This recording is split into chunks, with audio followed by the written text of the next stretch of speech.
The first time I heard about what my mother-in-law had done, I didn't believe it. It was after last Thanksgiving, in the days when the leftovers were just beginning to turn, the cranberry sauce already souring in the back of the fridge, and the dishes we couldn't fit into the dishwasher still lined up like tired soldiers on the counter. My sister-in-law Emma called me in a whisper, like she was telling me a secret that could crack a family in half. "I thought you should know," she said. "Your food was great, really, it was. But Mom told a few of her friends not to eat it." I laughed, but it wasn't real. I waited for the punchline. It didn't come. "She said you used too much salt, that your gravy was unreliable," whatever that means. At first, I was more embarrassed than angry. The idea of my in-laws, the women with their perfect nail polish and tailored scarves, nodding politely as they pushed the mashed potatoes around on their plates like they were radioactive. It burned, not just in my pride, but deep in my chest. I cooked that meal for 3 days straight. I brined the turkey. I grated fresh nutmeg into the pie filling. I even made my own dinner rolls because she once said frozen dough was too rubbery for company. And still, she told them not to eat it. Still, she looked me in the eye, smiled, and asked for seconds of the sweet potatoes while warning others in secret that I didn't know how to boil water. The worst part was pretending not to know. Seeing her at brunch the next weekend, listening to her talk about how full everyone seemed, how nice it was that nobody got sick, and thinking about how easily she could twist the knife with a single innocent-sounding comment. My husband, Dan, told me to let it go. "You know how she is," he said, as if that excused everything. She probably didn't mean anything by it.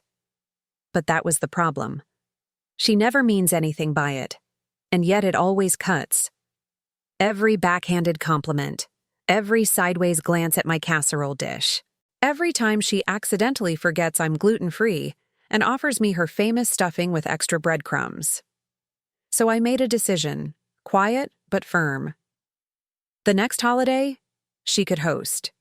She'd made plenty of comments about how things were, done differently, at her house. Well, now she'd have the chance to show everyone. I told her with the kind of sweetness that hurts your teeth.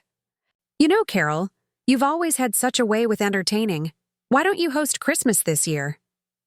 She lit up, like I'd handed her a crown. "Oh, I'd be delighted," she said, already thinking of centerpieces and cocktail napkins. She didn't even ask why I was offering. She didn't wonder if something was wrong. She just assumed, as always, that her way was the better way. December crept in, slow and bitter. The weather turned, and our house smelled of pine, needles and bitter oranges, but not cinnamon or cloves, not cookies baking in the oven or stew simmering on the stove. I stayed out of it all. No list making, no recipe testing, no hours of prep and cleanup. For once, I let go. When Carol called to ask if I could bring just a little something to the party, maybe a side dish, I told her gently, "I think it'll be nice to have a break. This is your show." She paused, only for a moment, then said, "Of course. You deserve to rest." The first and only time she ever admitted that. I should have known it wouldn't last. The big day arrived, wrapped in frost and forced cheer. We drove to her house, Dan in a sweater I knitted last winter, me in a dress I hadn't worn since our anniversary, and the kids half asleep in the back, their little heads bobbing like ornaments. When we walked in, the smell hit me first. Burnt, sugar and something acrid beneath it, like overcooked onions. The table was half set, a little crooked, the napkins folded into strange triangles that didn't match the plates. I told myself not to judge. I reminded myself that this was what I wanted. Carol greeted us in a flurry of perfume and panic. Her hair was pinned up in a rush, and there was a smudge of lipstick on her chin. "You're early," she said, though we weren't. "Just mingle. There's wine somewhere." Dan offered to help in the kitchen, but she waved him off. No, I've got it. I have a system." I sat with Emma by the fire and tried not to look at the clock. Every minute felt longer than it should. Guests trickled in, and I watched. Their faces as the smell of whatever Carol was cooking hit them. Some looked confused, a few polite. One or two glanced around like they weren't sure they were in the right place. Dinner was called nearly an hour late, and the table was chaos. The turkey wasn't carved, it was hacked. The stuffing looked like it came from a box, and not even the good kind. The mashed potatoes were thin and watery, dotted with lumps like little white islands. I didn't say a word. I just watched, as Carol struggled with her electric knife, sawing at the bird until it slid across the counter and onto the floor. There was a moment of dead silence, a shared intake of breath. And then, because what else could she do, she laughed. 5-second. "Rule," she joked, but no one laughed with her, not even her friends, not even her husband. Carol scooped the turkey up with shaking hands, dropping it onto the platter with a splat that sent flecks of gravy and skin onto the white tablecloth. No one moved to help her. We all just watched, caught in that terrible space between horror and politeness, where you don't know whether it's kinder to pretend it didn't happen or to acknowledge it and offer mercy. She wiped her hands on her apron, which was already stained in ways I didn't want to think about, and smiled too brightly. "Dig in," she said, like she could erase the moment with sheer enthusiasm. People moved slowly, hesitantly, filling their plates with sad scoops of this and that, more out of obligation than hunger. I sat next to Emma, who stabbed at her piece of turkey like it might fight back. The meat was dry, almost stringy, and the edges looked suspiciously gray. The green beans were limp, floating in a buttery puddle, and the sweet potatoes had clearly been microwaved. Some were hot enough to burn your mouth, others still cold at the center. I watched as her best friend Trudy took one polite bite of the stuffing, coughed discreetly into her napkin, and pushed her plate away. Dan squeezed my hand under the table. His eyes were wide, full of apology, but also, somewhere deep in them, a flicker of amusement. I bit the inside of my cheek to keep from smiling. I wasn't cruel. I didn't want this disaster. But there was something darkly satisfying about watching her plans unravel in real time, the way she had always quietly hoped mine would. It felt like some silent justice, delivered not by me but by the universe itself. The conversation, normally lively at our gatherings, lagged into awkward silence, broken only by the clink of cutlery and the occasional forced cough. Carol kept chattering, her voice getting higher and more brittle with every passing minute. "Isn't it cozy?" she said. "A real old-fashioned Christmas." Someone mumbled a polite agreement, but nobody met her eyes. I noticed that more than one wine glass had been refilled 3 or 4 times, as though drowning the meal in. Alcohol might save it. When it came time for dessert, things only got worse.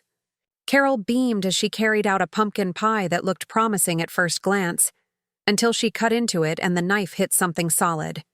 She blinked down, confused, and tried again. A second pass revealed the problem. The pie hadn't set.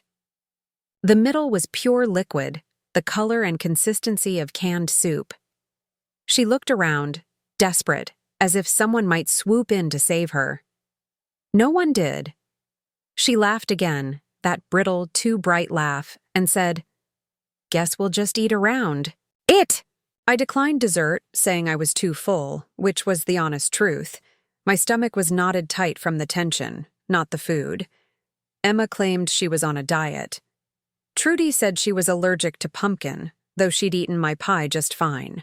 Last year. One by one, the guests made their excuses, pushing their plates away with polite smiles and hungry eyes. I could see it in their faces. They would be driving straight to the nearest fast food place the second they got in their cars. Afterward, as people collected their coats and muttered about early mornings and long drives, Carol stood by the door, with a frozen smile plastered to her face. Her hands fluttered at her sides, helpless. She hugged everyone too hard, too long, like she could squeeze forgiveness out of them.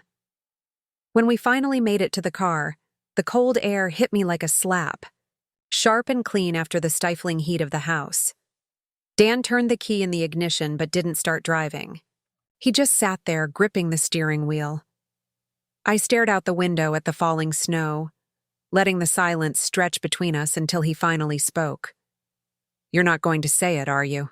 he said. I turned to him, innocent. "Say, what?" He smiled, a little crooked, a little defeated. "That you were right." I leaned back in my seat, feeling something uncoil in my chest. Not triumph, not revenge, just a deep, humming satisfaction that warmed me more than any fire could. "I don't have to," I said, as the first true laugh I'd felt in weeks bubbled up in my throat. The ride home was quiet, but not uncomfortable. The kind of silence that feels earned, a soft wrapping of peace after too much noise and pretending. The kids fell asleep almost immediately in the back seat, their heads tipped together, mouths slightly open, dreaming their innocent dreams untouched by adult pettiness. I watched them through the mirror for a while, then turned my gaze to the dark road ahead, the headlights carving two bright lanes into the falling snow.